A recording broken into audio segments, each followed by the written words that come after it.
Tere tulemast kuulama järjekordset osa Tulevikust täna podcastist.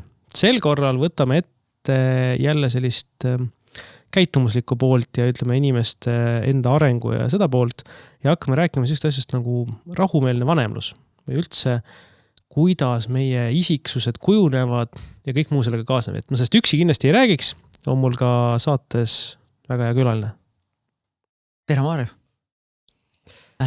Mina olen Tanel Jeppinen ja igapäevast leiba siis viimased 6-7 aastat teenin vanemluskoolitaja, nõustaja ja siis mentorina. Mul endal on kodus 3 last, saan igapäevaselt praktiseerida kõike ka.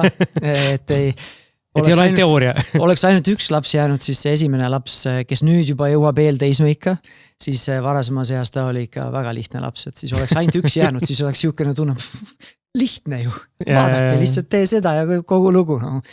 Aga õnneks, ma arvan, et võib öelda õnneks, sest see on selline hea enesearengu katalüsaator olnud ka, et järgmised lapsed on andnud natukene erinevaid selliseid väljakutseid ja nüüd see eelteismeikka jõudav tütar annab ka uusi väljakutseid, et saab praktiseerida kõike.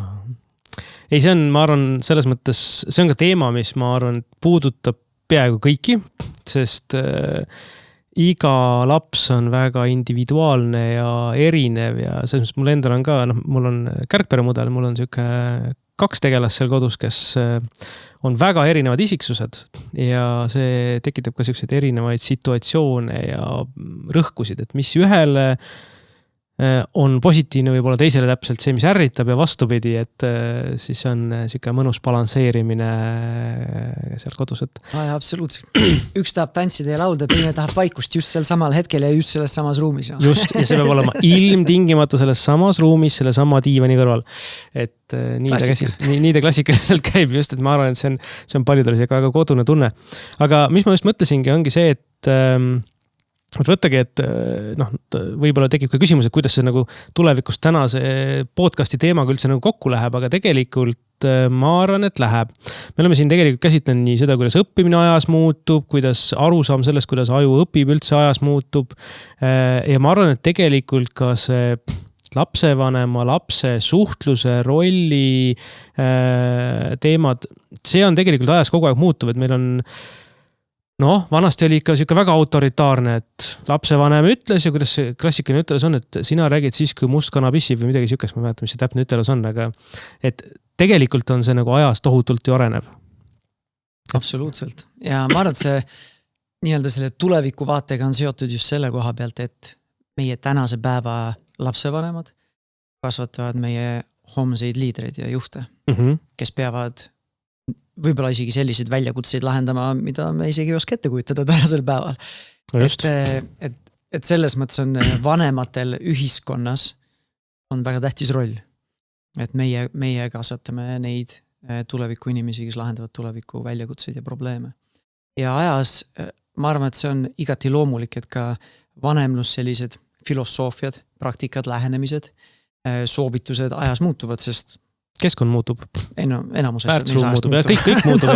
Aga teadus muutub. Ja see on ka keskkonna muutumine, et ka prioriteedid keskkonnas on väga tihti muutunud. Ja see on isegi võib-olla kõige selline suurem selline muutuja olnud, et tänapäeval ikkagi see maailm muutub ülikiiresti. Et see nagu kogu see, ütleme see sama, kui sa viimati rääkisid Jaan Aruga ka, et see ajuteadus ja see ikkagi teadus, see nagu sörgib see nendel muutustel taga, et kui me täna, ma ei tea, kas me sinna üldse lähme või peame minema, aga kas või see sama need nutiseadmete teema, et need lapsed, kes praegu on lapsepõlves, siis nemad on otse kui ikkagi katsejänesed, et milline mõju seal positiivne või negatiivne on ja me saame tagant järele hakata pärast vaatama, mida oleks võinud teha. Ja sellega ma olen selles mõttes nõus, et see tegelikult, kui ma võtan oma ajastut, et mina hakkasin ka tegelikult arvutit suhteliselt varakult kasutama, aga minu jaoks see varakult tähendas mingi 5-6 klass äkki ja siis ma olin ka täis pioneer, on ju enam-vähem ainukene terve, ma ei tea, külas, kellel oli arvuti. Et kind of tulin enam-vähem normaalne välja, võiks nagu öelda, aga see ei ole ikkagi see sama keskkond, mis on täna, kus nad põhimõtteliselt praktiliselt sünnist saadik on sellises digitaalmeedia ja ekraani keskkonnas olemas. sünnid siia digitaalsesse maailma. FB live streamis. Isegi kui sa ei anna ju väiksele lapsele oma digiseadet kätte ju nad nii või teisiti nad tarbivad seda meediumit ja saavad aru, kuidas need asjad toimivad. Et see on nagu huvitav. Mina sain ka 97. aastal. Sain esimese arvutivennaga 2 peale. No, mis me seal tegime? Mängisime mingi paari mängu, mis on nagu 4 pikslit sõumes ekraani peale. Ja tõenäoliselt mingi uudishimuga ühel hetkel keerasid sa selle tuksi. Ja kui see on lihtsalt see kommentaar sinna, et kuidas see keskkond on muutunud ja tänapäeva see nagu 10 aastaga see keskkond, kus meie lapsed on muutunud väga kiiresti, haridus muutub, on ju. Aga kui me räägime üldistest sellistest kasvatuslikest soovitustest ja filosoofiatest, siis see on põlvkondadega muutunud ikka ja see on normaalne, muutub ja peakski muutuma. Et see ei olegi etteheide meie vanemate põlvkonnale, nemad järgisid neid põhimõtteliselt nagu juhiseid ja ettekirjutusi või soovitusi, mida soovitati sel põlvkonnal. Ja see raamat, see Teie laps või mis on see kurikuulus raamat? On ju? No ja, et üldse kas või see, et nutvat last ära jumala eest sülle võtta, sest muidu ta õpib sinuga manipuleerima või mis iganes, et tänapäeval see väga ei päde. Või et enamasti need soovitused, mis sel ajal tuli, kuidas suuresti nagu millises vaimsuses või meelsuses mind kasvatati, mina olen 40 täna, siis need ikkagi tuginesid behaviorismi sellise koolkonna soovitustele, mille peamine eesmärk oli saada soovitud käitumine. Sest hea ja edukas täiskasvanu või lapsevanem on see, kellel on hästi käituvad lapsed. Kes saavad häid hindeid.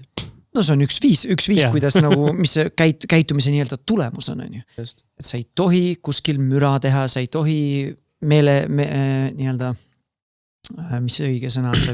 Mitte meeleheitlikult või mitte see, mis see õige sõna on? No see ülemeelikult, et sa ei tohi ülemeelikult käituda mingis keskkonnas. Et sa lähed kuskile vanavanemate sünnipäeva peale ja sa pead istuma seal lauas 5-aastasena tund aega. Kuulama igavat täiskasvanute juttu. Sa ei tohi niheleda, sa ei tohi mitte midagi teha, sest see on see etalon, millele me püüame vastata või lapsi panna vastama. Et selline behavioristlik lähenemine, et kogu see kasvatuslik nii-öelda viis oligi suunatud sinna, me peame saama soovitud käitumise. Ja kui see on ainukene eesmärk, mitte arvesse võtta lapse soove, vajadusi, tahtmisi või ka võib-olla arvesse võtma seda, et mingitel vanemlikel käitumislikel viisidel on mingid potentsiaalselt võib-olla traumeerivad nii-öelda tagajärjed.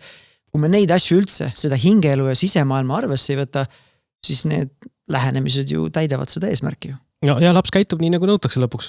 Kas ta seda teeb? Kas preemia või karistusega? Olen mis viisi, nagu see on 2 kõige lihtsamat viisi, kuidas soovitud käitumist esile kutsuda. Piitsipränik. Just. Ja tegelikult kui me lähmegi selles mõttes tagasi, siis kui meie veel noored olime, siis mõnes mõttes oli ju ka füüsiline karistamine, oli ju mõnes mõttes täitsa osa ühiskonnast nagu tavapärane. Et rihma ja vitsa. Et ma mäletan selle koha peal minu meelest üks illustratiivsem näite, miks see nagu tänapäeval nagu enam ei päde ka on see, kus ma lugesin seda, et kus samad moodi saadeti laps õue, et mine too oma vits, millega sind siis nagu, ja siis ta tõi tükk aja pärast tagasi kiviga, ütles, et ma vitsa ei leidnud, aga sa võid siis kiviga visata. Et see nagu paneb selle konteksti korraks paika, et tegelikult mida sa teed, on ju. Ja see ongi selline natukene võib-olla silmakirjalik vanemlik ootus, et kui sina ütleme, et sa oled laps, kui sina lapsena ei käitu mulle sobilikul viisil või sellisel viisil, kuidas mina ootan, et sa käituksid. Olenemata sellest, kas ma olen seda hästi kommunikeerinud, kas on üldse eakohane ootus ja kas sa oled võimeline sellele vastama, selle ootusele. Olenemata sellest, mina lihtsalt nõuan sult seda ja kui sa ei vasta sellele nõudmisele või ootusele, siis sa lihtsalt saad karistada. Siikutan, sakutan, annan vastu näppe, võtan sult midagi olulist ära, mis sinu jaoks on ülioluline, olgu see siis telekaaeg, ekraaniaeg, magus, mis iganes. Me kõik, isegi kui me ei kasuta neid, ma ju tean, mis on minu lapsele kõrge väärtusega valuuta. Ja see on nagu nii lihtne viis manipulatiivselt käituda.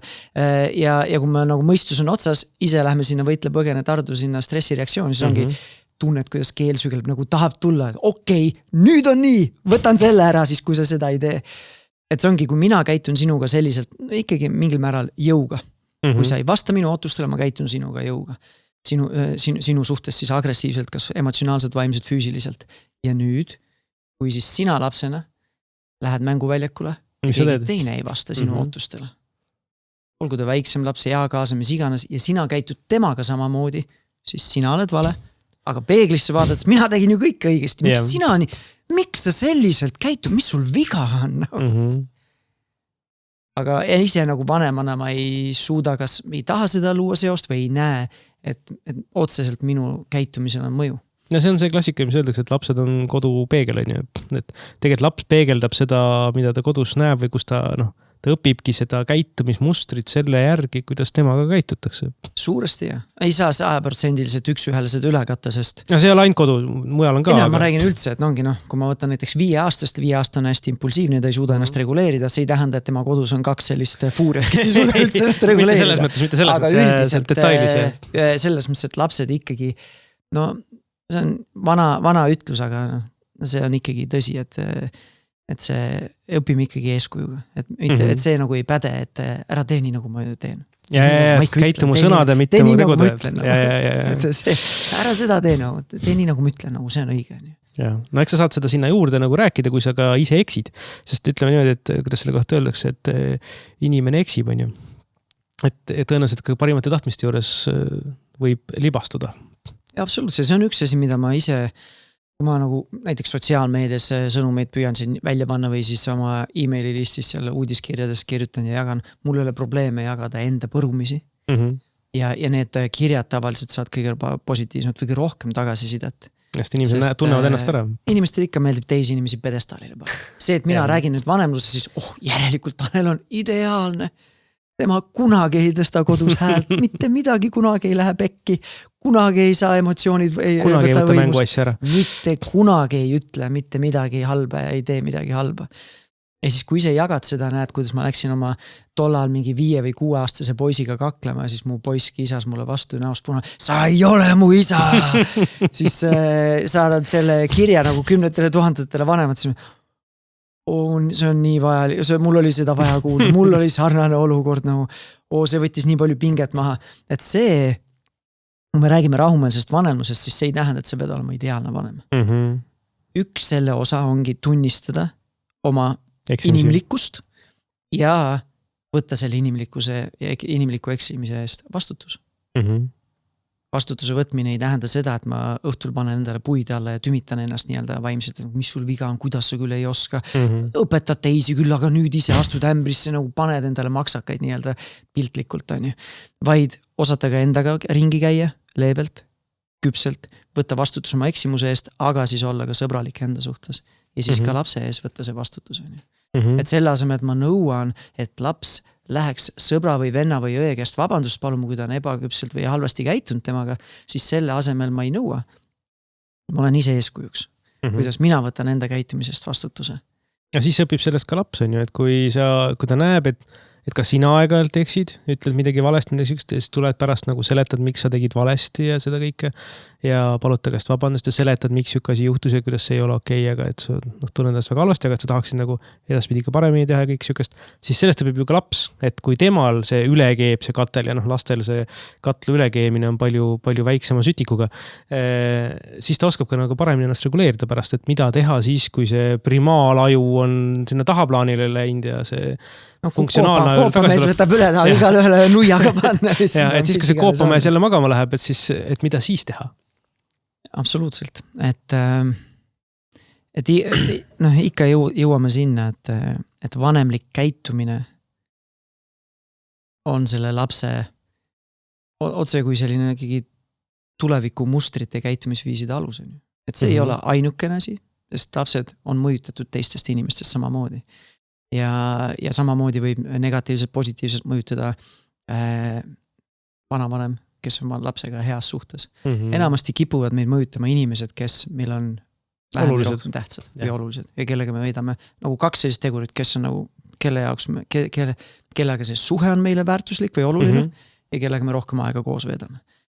Ja see ongi tõenäoliselt vanemad, parimad sõbrad, õpetajad. Loodetavasti ka sõprade vanemad on ja nendel on huvi lapse vastu, oma laste sõprade vastu ja on siis võimekust ja aega, et uurida, et kuidas see läheb või mis toimub, et näed, et käid ühes klassis, et minu lapsel oli selle kontrolltööga selline kogemus, kuidas sul läks seal. No.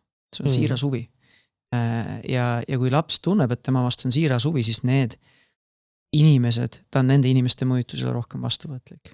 Ja seda viisi me saamegi tegelikult luua sellise kogukondliku tunde oma lastele, kus kui mina näiteks enda kodus ma mingil eluperioodil ühel või teisel põhjusel, olgu mingid suured elumuutused või traagilised peresündmused või vaimne tervis või mis iganes, mul ei ole kohalolu ja võimekust olla oma lapse jaoks olemas. Küpse täiskasnud inimesena, kes on temaga kontaktis, et siis meil on otse kui see küla, kellele toetuda. Vanavanemad, enda parimad sõbrad, onud, tädid, õpetajad, treenerid, kellega on lapsel hea kontakt ja kes saavad siis ajutiselt võtta rohkem siis kas teadvustatult või siis nii-öelda alateadlikult rohkem selle rolli, et okei, ma saan selle lapse jaoks olemas olla. Saan tema vastu huvi tunda, saan tema jaoks näidata eeskuju, kuidas mingite olukordadega toime tulla.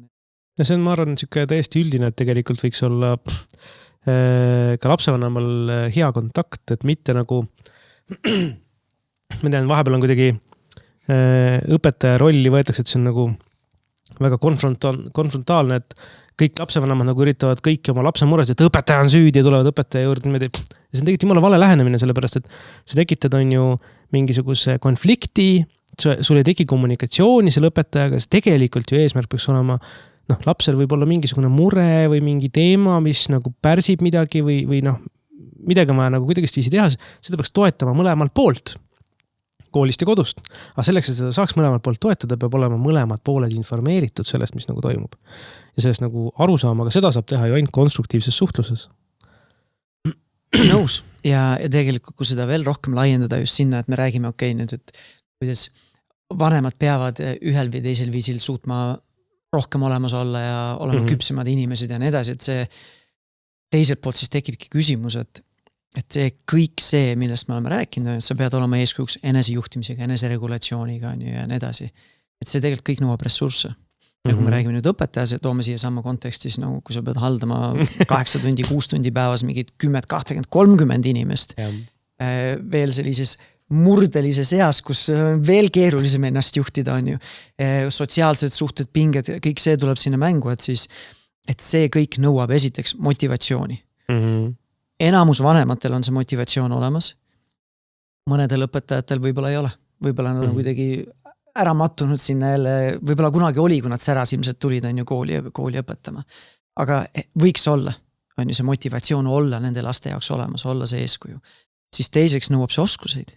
Ja kolmandaks nõuab võimekust.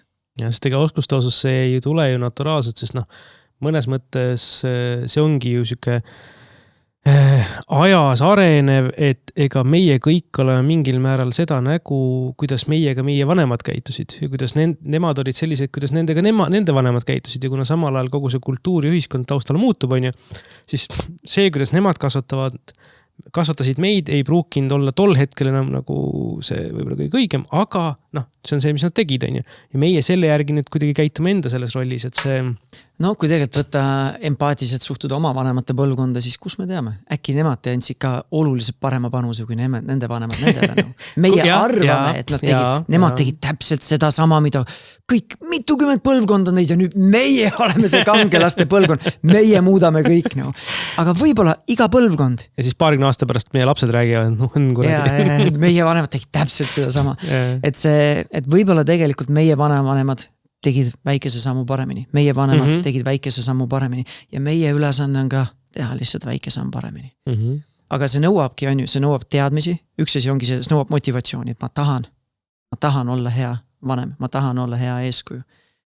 Nõuab oskusi seda teha. Ja neid oskusi, ma ütleks, et see motivatsioon on olemas, oskusi on ka võimalik õppida. Aga nüüd neid oskusi rakendada, siis see nõuab üks asi järjepidevat praktikat ja teine pool, see nõuab sellist valmidust ja võimekust neid oskusi rakendada. Ja mõnikord see on see osa, mis jääb puudulikuks, sest ongi vanemad on pinges. vahet ei ole millega on, olgu see siis need tööstress, siis on perepinged, siis on majandus, siis on raha, siis on koolid, siis on liiga tihe päevagraafik, just huvialaringid endal, lastel, mis iganes. Need põhjused on palju, aga see ongi see, et isegi kui ma olen varasemalt demonstreerinud võimekust lahendada lapsega konflikte hästi, aga nüüd, kui mul on kõik need pingid ja kõik need koormad on õlgadel, just ei ole võimekust neid tööriistu kasutada. Ja siis ma taandungi tagasi sinna vanadesse mustritesse, siis teen põhimõtteliselt seda, mis tuleb iganes sealt võitlepõgene tarduse stressireaktsioonisse. Kõige automaatse mehhanism.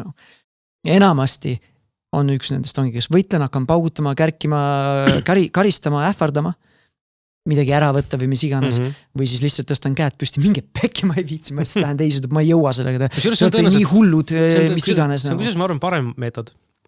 Sellepärast, et mõlemal on omad tagajärjed. Jah, seda küll, aga ta on natuke parem meetod, sa vähemalt taandud, sa üritad rahuneda ja siis nagu või siis kukud täielisti vaimselt kokku sinna, ongi see tardumine, et ongi lihtsalt kukud sinna kokku, võib-olla hakkad nuuksuma ka veel ja siis laps vaatab nagu täielikku segadus, mis värk on.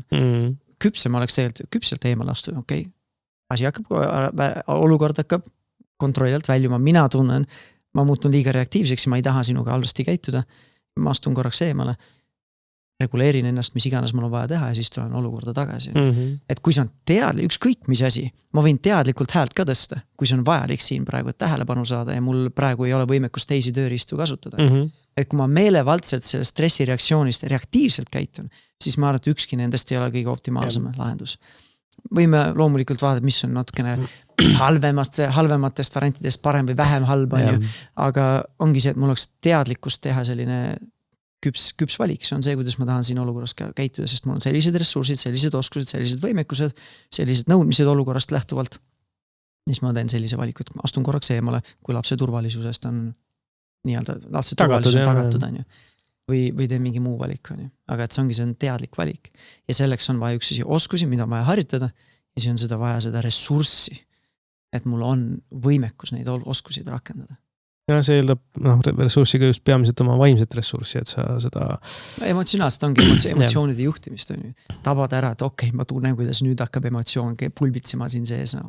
Et meil igal ühel on oma nagu sellised füüsilise keha aistingud, mis annavad märku, mõnel tunned turi läheb kangeks, lõualihased läheb okei, mõnil nukid lähevad juba valgeks, mitte isegi punaseks, mõni tunneb, et hakkab sees kuskil midagi keerama, siit hakkab pitsitama, meil kõigil on mingid tunded, aga see nõuab jällegi emotsionaalseid oskusid õppida neid tundma, õppida neid märkama enne, kui nagu asi ja see ka, et sa nagu üksteist üles ei võimenda, vaid sa tõesti suudadki sellest nagu välja astuda korraks. Ei ole lihtne. Ei olegi lihtne. Seda ma ei ole püüdnud väitagi, et...